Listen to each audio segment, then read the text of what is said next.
Kar severler için yeni mükemmel bir haber daha. Kocaeli'de veya Kocaeli'de oturanlar için 13 Ocak Salı günü kar yağışı bekleniyor. Bir de 14 Ocak yani sabah 9 arasında kar yağışı dinecek. Şimdi anlatıyorum. 13 Ocak Salı günü gece 12'de başlayıp ertesi gün saat 9'a kadar yağışını yitirecek. Şimdi 12 Ocak Pazartesi gününe dönelim.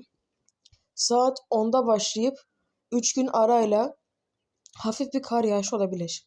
Ama yollara beyazlatacak ve her yer bembeyaz olacak bir kar yağışı görünmüyor. Ama bu yoğun kar yağışı Şubat ayının ilk ve ikinci haftasında veya Ocak ayının son iki haftasında. Mesela 20 Ocak veya 25 Ocak, Şubat'ın 5 Şubat veya 10 Şubat 15 Şubat arasında bu yoğun kar yağışı beklenebilir. Evet, bugünlük bu kadar. Sayfamı takip etmeyi unutmayın. İyi günler.